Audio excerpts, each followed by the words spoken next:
On September 29th, the Pentatone record label released a recording of Ukrainian composer Thomas de Hartmann's cello concerto featuring the amazing cellist Matt Haimovitz. If you have never heard of Thomas de Hartmann, you are not alone. However, while he was alive, he was considered to be one of the greatest compositional voices of his era, respected by all who knew him and his music. Unfortunately and unjustly, his music sunk into obscurity after his death in 1956. This recording of the de Hartmann Cello Concerto is truly a revelation and is one of a series of initiatives spearheaded by the Thomas de Hartmann Project, whose main objective is to restore and recover de Hartmann's place in the classical repertoire. And joining me here over Zoom to talk about the recording and the legacy of Thomas de Hartmann, I am joined by renowned cellist and faculty member at the Schulich School of Music at McGill, Matt Haimovitz. Hey, Matt, it's good to see you again. Hey, wonderful to be with you. Thank you. Mhm. Last time I saw you, you were here in our Classic 107 studios. You were here in Winnipeg as a guest faculty member for the Rosamunda Summer String Academy. Mm. Uh, Wonderful academy. Yeah, thank you. mhm. I have to say, this cello concerto of Thomas de Hartmann is just an outstanding piece. It's really a knockout. And there's a lot of layers to this onion. And there's a lot going on. I guess my first question is, how did you discover this cello concerto? And can you talk about your performance experience with it? Sure. Yes, I'd never heard of it. I've never heard of Thomas de Hartmann. Um, I was sitting around during the pandemic when a lot of the concerts were canceled and received a phone call from Ephraim Marder, who is one of the figures spearheading the initiative that you talked about, advocating for Thomas de Hartmann's music. And he started telling me about the violin concerto and the cello concerto and what they're doing, um, and invited me to learn the cello concerto and to perhaps record it in Lviv, Ukraine. And Mm. this was back in, I believe, 2021, I think, if I have my dates right. And so we were really just in the heart of the pandemic, and I didn't know what was going on with COVID in Ukraine, and we were sort of starting to make plans, and then I couldn't really get any assurances about vaccines or anything really over there. And this was before the war, before Ukraine Mm. and Russia were Yeah. at war. So that project to record it at that time was canceled. I was intrigued by the concerto, but I didn't really know how extraordinary it is. Um, but when the war broke out a couple of months later, I did call Ephraim back and I said, "What can we do? Because, we let's celebrate. This is a time we want to celebrate Ukrainian culture and history, and let's make it happen with the cello concerto." And he says, "Well, I have no way to do that because we had, plans to record the violin concerto in Russia. That's not going to happen. We had, so Yeah. it just became very difficult to record in that part of the world. So I had an engagement with scheduled with in Leipzig with the radio orchestra with MDR and my friend Dennis Russell Davies, conductor, and we were supposed to record Schnittke's first cello concerto. And with Dennis, I just called Dennis up and I said, I have this Thomas de Hartmann concerto. I don't. It's a little unusual to change repertoire in the last few weeks, but I just wanted to let you know that we would love to somehow record this piece. So he took it to the orchestra, and apparently unanimously they wanted to show their solidarity with Ukraine, and they switched out the repertoire, and we recorded live the Thomas de Hartmann concerto. I think this Yeah. was in the spring of 2022, and on the condition that I'd come back the next year and we'd record the Schnittke first cello concerto, which is also an extraordinary work, which we just recorded now a few weeks ago. Ah, In the Concertgebouw, not Concertgebouw, sorry, the Gewandhaus, another great hall. And so we recorded live two performances, and the orchestra and we just fell in love with this piece. yeah. It's like a 35-40 minute work that really, is a real journey. And from my background, really very meaningful. First of all, I've discovered recently that I'm part Ukrainian. My parents are Romanian, but going back, we thought we went back to Russia, and in fact, it's more in the Ukraine area.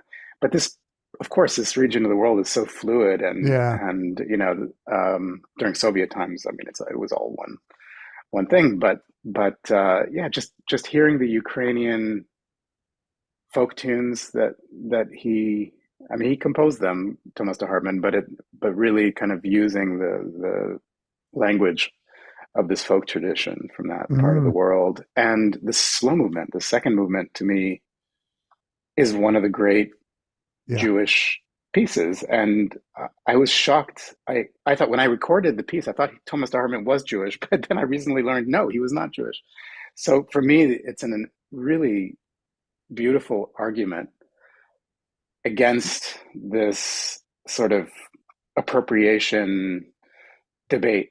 That Yeah. Yeah. that we're not allowed to be inspired by another culture and use that material, if you're not from that culture. And I just think his tribute to cantorial style is every bit as important and beautiful as Max Bruch, with the Kol Yeah. Nidre Yeah. piece. So I mean, it's really just really wonderful piece. And these days, I mean, we recorded obviously before what's happening now in Israel, and so these days it's even more meaningful to me personally as an Israeli-born Yeah, I, person. I, I was reading about the concerto. It was written in 1935, and the notes I got said that it's inspired by the anxiety of the 1930s, and in particular, it links the persecution of the Jews in Nazi Germany to his own recollections of Jewish folklore. He was very much inspired by Jewish folk music. Yeah, it's really Yeah, not something. unlike Shostakovich, and there were Yeah, others that on both sides of the border, um, but yeah, it's really really extraordinary, and yeah, even the fact that it was 1935, so it was before, but it was in the climate was there mm, for what was about to take place, and it was premiered in 1938, and then it was really after the war in 1952. I think was the last performance that Tortelier, great French cellist, who I had a chance to meet once in outside of Philadelphia. We were playing on two alternate nights. I was playing the Saint-Saëns concerto, which was his bread and butter, and as a French cellist, and then he was playing the Schumann concerto the next night, and it was at one of those outdoor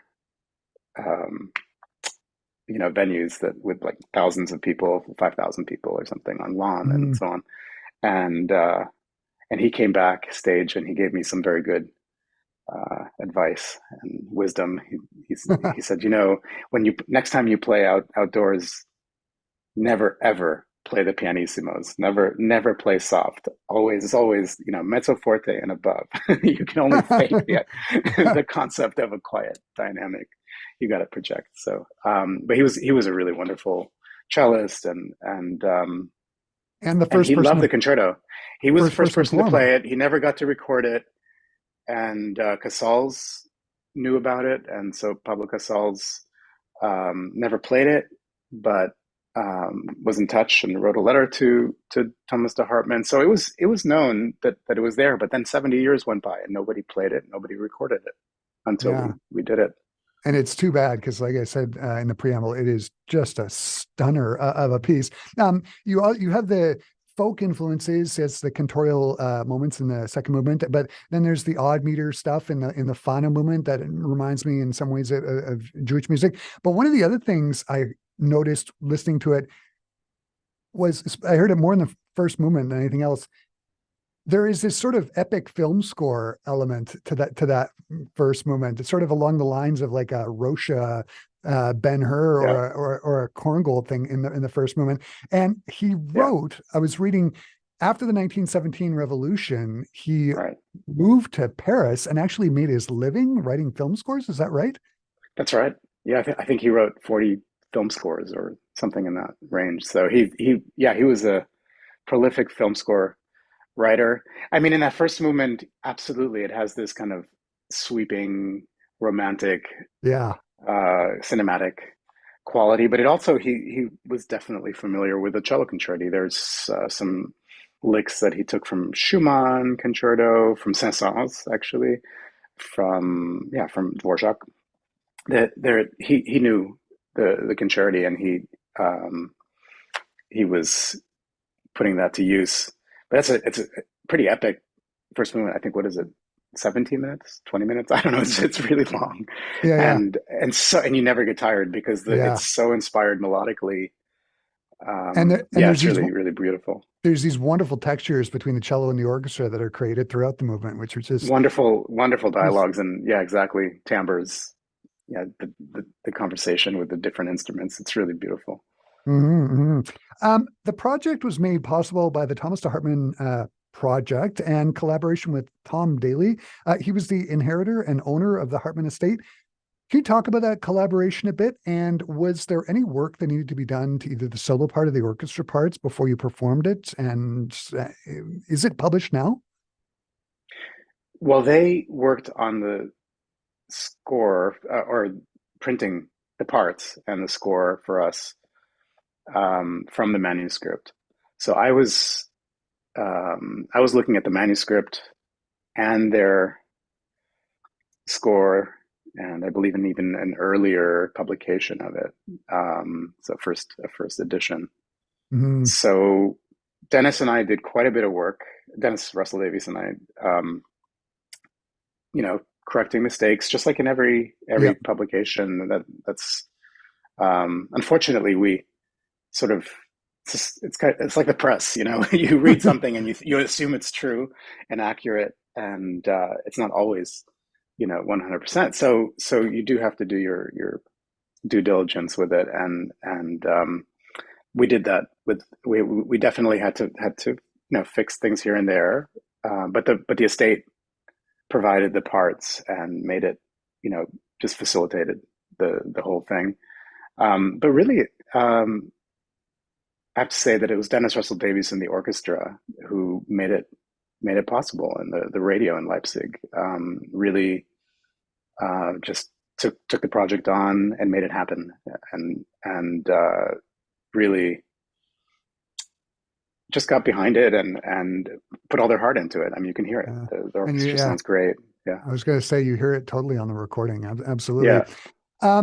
Do you know, did Hartman write any other music for cello? Yes, he did. I'm learning right now his sonata for cello piano, written in 1946, Ah, and really interesting piece, and some beautiful, beautiful writing. It's a little bit more. He's leaning even further in terms of modernism. So, but it's still very accessible and tonal, but really some interesting ideas that he's pursuing there. And it's a big work, I think, maybe 40, 50 minutes.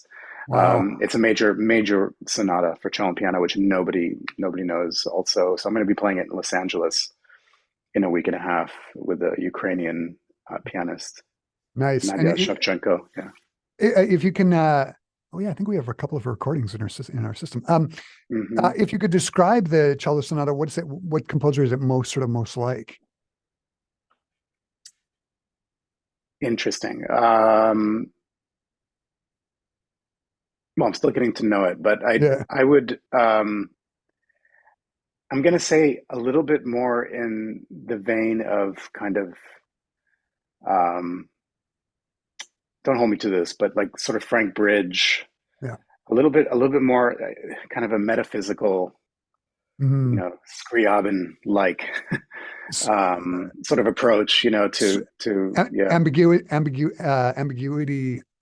Ambiguous harmonies is what I'm trying to get at. Is Yes, but it? also things very organic motivically. So it's built from very simple building blocks that really get sort of turned around in various ways, and you really feel like you go through something with very simple building blocks. He has his own voice, though. I mean, it's Thomas de Hartmann. There's no question, Mm-hmm. but it sort of it feels right now a little bit like the Frank Bridge, which also is not very known, and you know, teacher of Benjamin Britten, and Yeah. that's an extraordinary sonata too.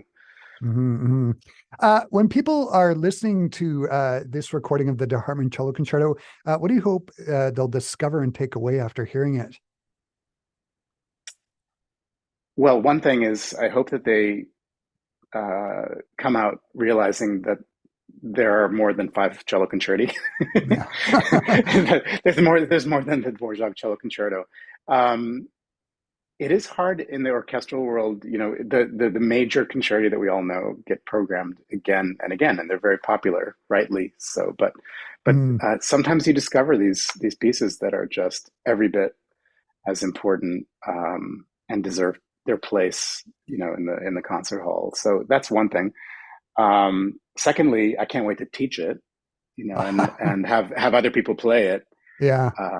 And it's just really great cello writing and beautiful orchestration, and so it's worth studying and learning. And then you know, I just think um, it's important for people to think about right now geopolitically. You know, Yeah. what, you know, let's look at what came out of Ukraine, and not that we need to be divisive about, okay, what is Russian, what is Ukraine. No, we're not going to play Russian music. We're going to play. I mean, Yeah. I don't subscribe to that, um, but I just think it's really important to celebrate a voice that comes out of this region right now, and And um, such a great voice. I mean, yeah. yeah, really important voice. And also, he was, as you said, he was friends with many important figures. He was best friends with Kandinsky, you know, one of the Yeah. great painters and intellectuals, thinkers, philosophers of the time, and it's all connected, you know.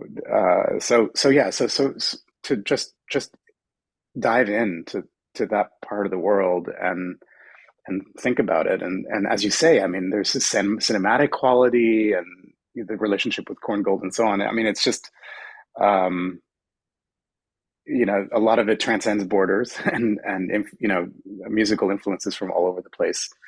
But Mm, to me, this idea that also that slow movement, that second movement, is such a beautiful tribute to Jewish cantorial tradition. mhm. It's very moving to me that you know, that someone that was not Jewish, you know, really felt that way and connected in that way to write something authentic and really sincere. Yeah, absolutely, absolutely. Matt, this has just been so great to talk to you again. Thanks for taking the time to talk to me today and introducing me to this phenomenal cello concerto and the music of this fantastic unsung hero of Ukrainian composition, Thomas de Hartmann. One of the best things about my job here at Classic 107 is discovering new repertoire, and I've definitely fallen down a Thomas de Hartmann rabbit hole. Thanks so much. Awesome. That's great. Thank you. Thanks so much.